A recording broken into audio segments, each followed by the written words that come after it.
Picture this. You're walking through the hushed corridors of one of Italy's most prestigious Catholic universities. The air is thick with centuries of prayer, learning, and devotion. Stone arches cast shadows that have sheltered thousands of students seeking knowledge and enlightenment. This is sanctuary.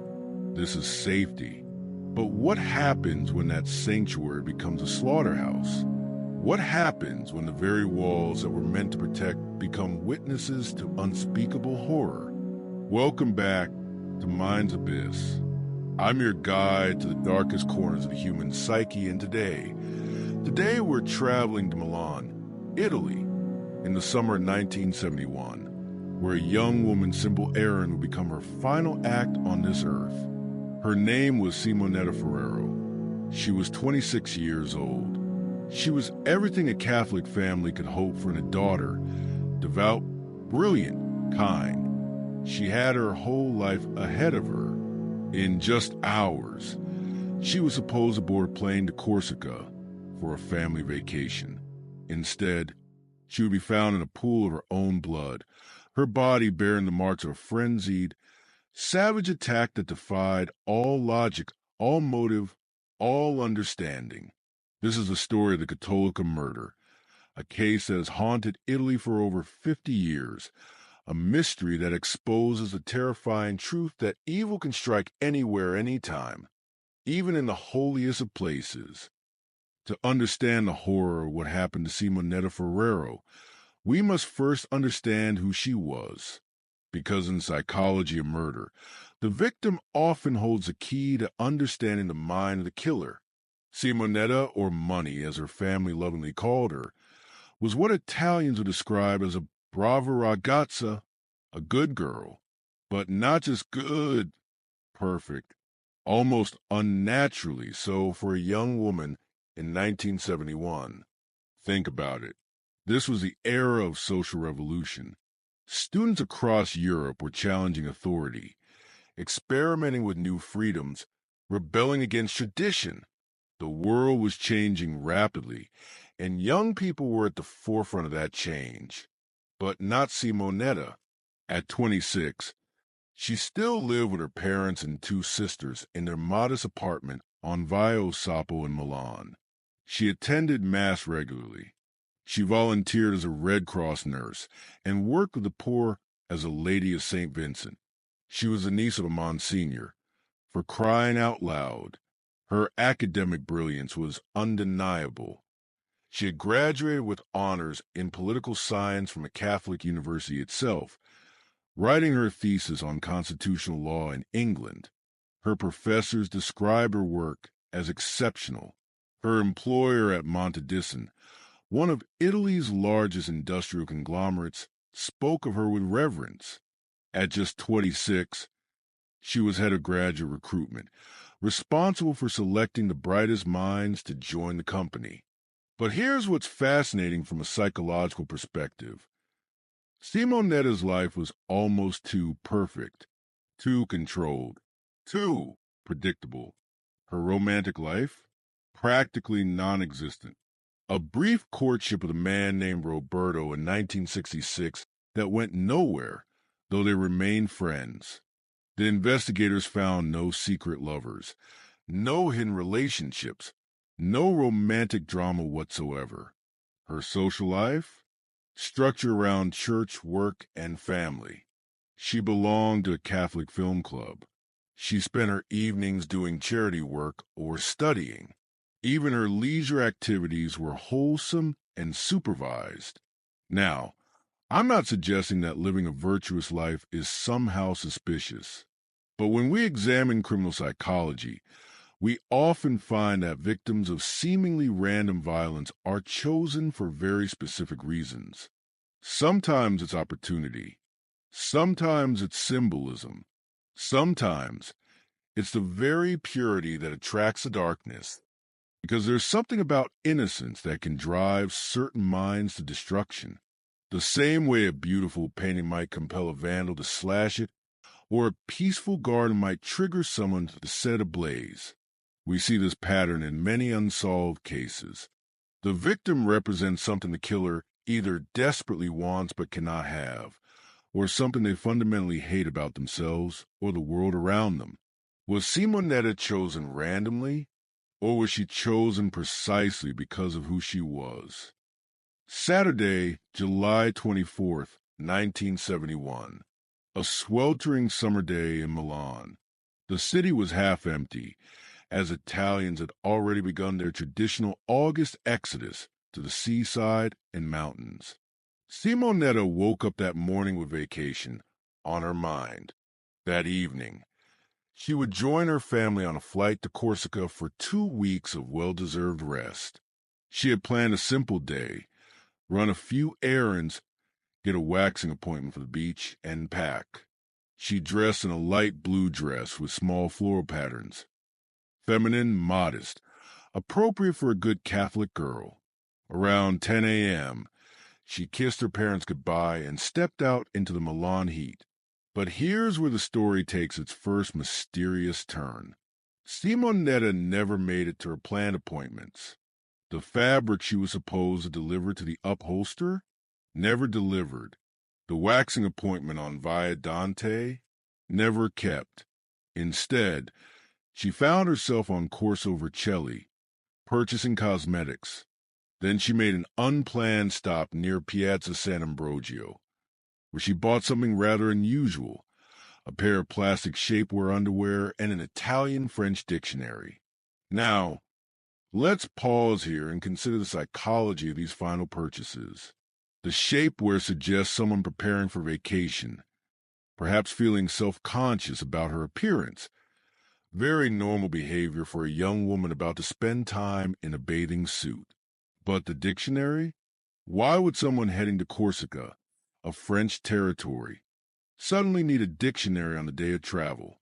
Had she been planning this trip to practice her French? Or was this purchase somehow connected to another plan entirely? And then came the decision that would seal her fate. Standing just steps away from the Catholic University where she had spent 4 formative years of her life, Simonetta made a choice that seems almost casual in its ordinariness. She decided to stop by the campus. The official reason, according to investigators, was simple enough. Her friend Antonia Negri had asked her to pick up some brochures about the law program. Antonia was considering pursuing a second degree. But was that really why she went in? Or was she simply taking advantage of the familiar bathrooms in a place she knew well? We'll never know her true motivation. What we do know is that the Catholic University was nearly deserted that Saturday. Classes had ended. Exams were over.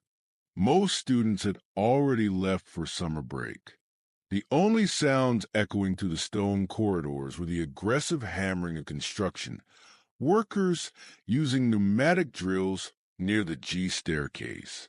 They were doing renovation work, and the noise was deafening. Simonetta entered through the main atrium at Largo Gemelli. She crossed 2 courtyards and reached the third portico, from where she could access staircase G. Security cameras didn't exist in 1971. No one was watching. No one was keeping track. She climbed to the mezzanine level and entered the women's restroom. It was approximately 11 a.m.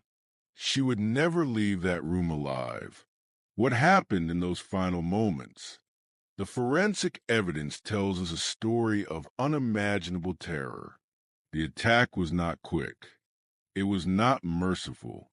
Simonetta fought with everything she had. The autopsy revealed between 32 and 42 stab wounds. Sources vary on the exact count, but all agree it was excessive, brutal, personal. 7 of those wounds were fatal, targeting her abdomen, chest, and neck. The weapon was a single-edged knife with a blade at least 6 inches long. It was never found. Simonetta's arms and hands bore numerous defensive wounds. She scratched her attacker so deeply that investigators found fragments of skin beneath her fingernails Evidence that in today's world of DNA analysis could have solved this case in hours. But this was 1971. DNA was still decades away from being a forensic tool. The killer's handprint was left in blood on the bathroom door. The walls were splattered with evidence of a desperate struggle. And yet, the most chilling detail of all, the construction workers, hammering away just one floor below, heard absolutely nothing. The pneumatic drills had created the perfect soundproof chamber for murder. By noon, when the workers broke for lunch and the hammering stopped, Simonetta Ferrero was already dead. 2 days. For 2 agonizing days, the Ferrero family lived in a hell of uncertainty. When Simonetta didn't return for lunch on Saturday, her parents were puzzled. When she missed dinner, they were irritated. When she failed to come home that night, missing the flight to Corsica, they were terrified. This was completely out of character. Simonetta was nothing if not reliable. She lived by routine, by responsibility, by respect for her family's expectations. Francesco and Liliana Ferrero spent that weekend drowning in possibilities. Had she been in an accident? Had she been kidnapped? Had she run away with some secret lover they knew nothing about? None of it made sense. Not for their money. Monday morning, July 26th, brought the terrible truth. Mario Tozzo, a 21-year-old seminary student from Padua studying philosophy at the Catholic University, arrived early for morning mass. After the service, he climbed the G staircase toward the mezzanine level, where the Institute of Religious Sciences was located. He was heading to check the bulletin board for any messages when he heard something that stopped him in his tracks. Sound of running water coming from the women's restroom. Now, here's where this case takes on an almost surreal quality. Mario Tozzo was known among his peers as obsessively neat. As a prefect at the Salesian Institute, he had developed what could only be described as compulsive behavior around order and tidiness. He would turn off lights that were left on, straighten chairs that were out of place, and yes, close taps that were left running. But this was a women's restroom. Seminary students simply didn't enter women's restrooms. The social taboos were absolute, yet something compelled him to enter. Was it really just his obsession with order? Or did some deeper instinct, some primitive warning system, tell him that something was terribly wrong? The scene that greeted Mario Tozzo was straight out of a nightmare. Simonetta's body lay on the cold tile floor, positioned on her right side near the sinks, not far from the barred window. Her blue dress was partially lifted, exposing her thighs. Her arms were spread wide in what appeared to be a final gesture of defense or pleading. But it was her face that would haunt him forever. A mask of blood, unrecognizable, destroyed. The walls told the story of her final moments. Blood spatter, handprints, the desperate marks of someone fighting for their life against an attacker consumed by rage. Tozzo, shocked into panic, forgot entirely about closing the tap that had drawn him into this horror. He stumbled out of the bathroom, nearly tripping over his own cassock, and ran to find help. But here's what makes this case even more bizarre. After reporting his discovery to the porter, Mario Tozzo didn't wait for the police. He took the first train back to his seminary in Monferrato. Coincidentally, the same town where Simonetta had attended elementary school. Why did he run? Was it simply panic and trauma? Or was there something more sinister about his hasty departure? The investigators would wonder the same thing.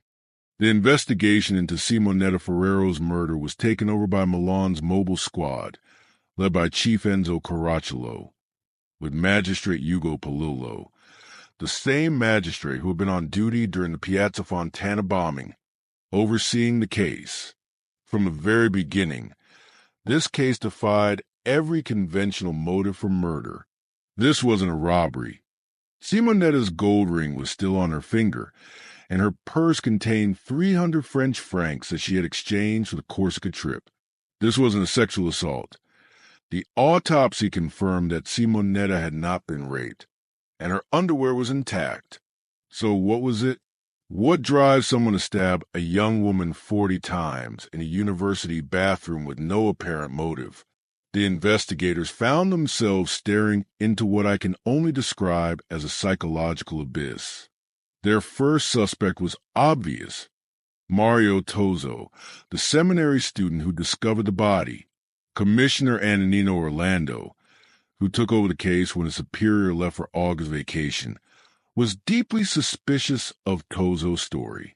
He kept a diary of his investigation, later published in L'Europeo magazine, and in it he asked the key question: how is it possible that a 23-year-old religious young man, with all the scruples that come from a rigid education, could enter a women's restroom without thinking twice, just because he was attracted by the sound of running water?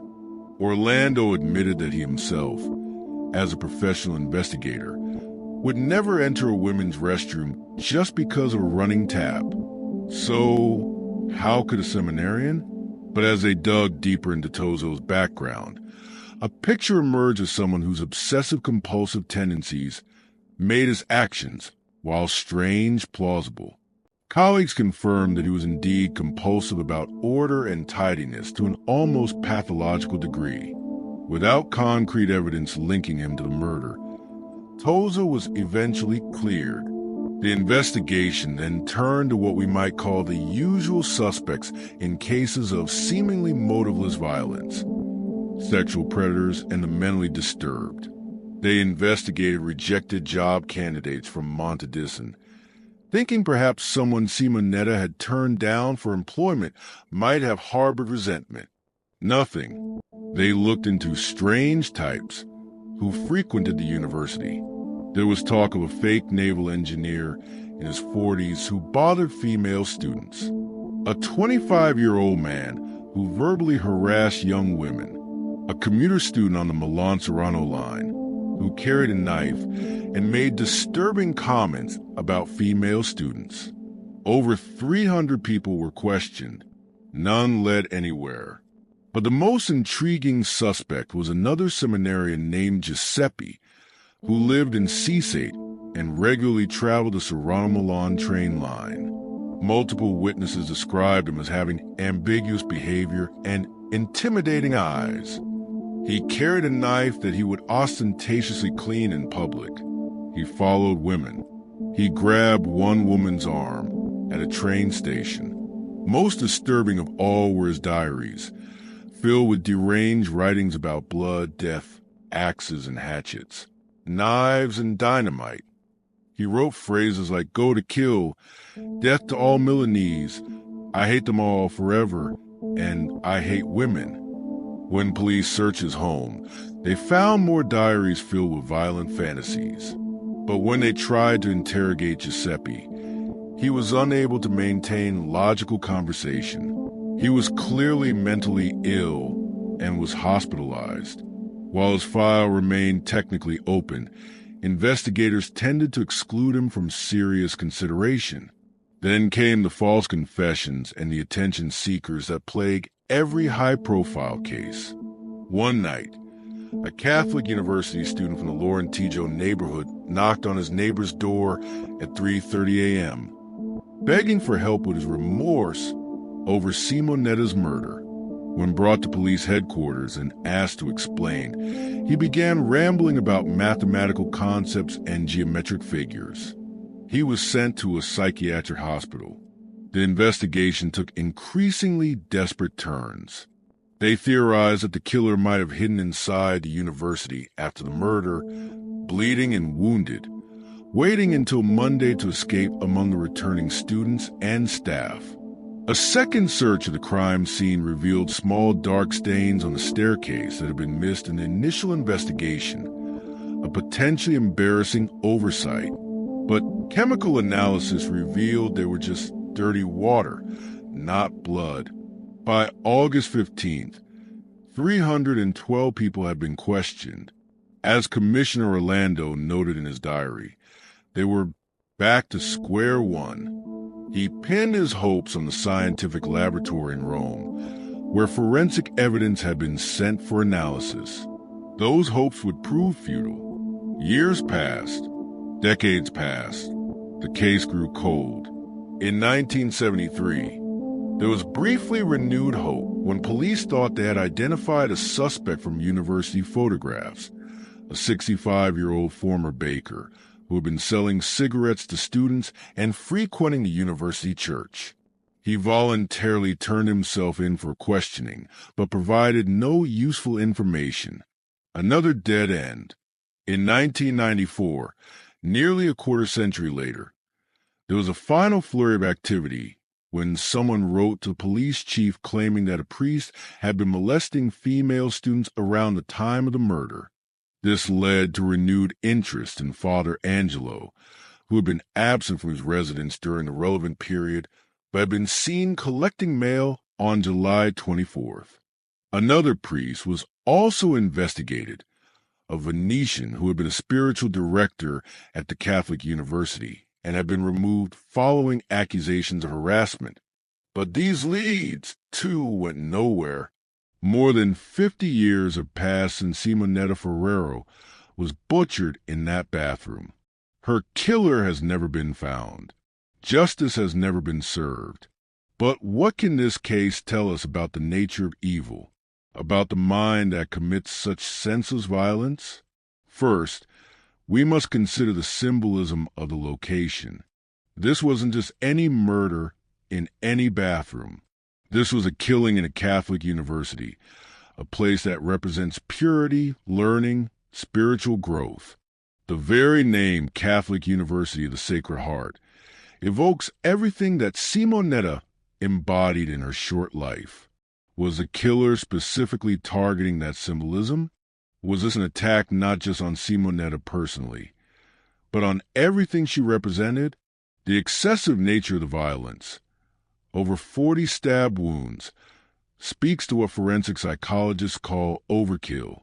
This wasn't a murder committed in the heat of passion, or even in cold calculation. This was a frenzy, a release of pent-up rage that had been building for who knows how long. The fact that this wasn't sexual assault or robbery eliminates the most common motives for violent crime. What we're left with is something much more disturbing: violence for its own sake, killing as an end in itself. Some investigators have theorized that Simonetta's murder was part of a series of similar killings in Milan during the early 1970s, the work of what they called Il Mostro di Milano, the Monster of Milan. 11 women were stabbed to death between 1970 and 1975, all with similar excessive violence, all unsolved. If true, this suggests we're dealing with a serial killer who was never caught, someone who walked among the citizens of Milan for years, perhaps decades, carrying with him the secret of multiple murders. But there's another possibility that's even more chilling: that Simonetta's killer was someone she knew, someone who had access to the university, someone who understood her routines, her habits, her likely behavior.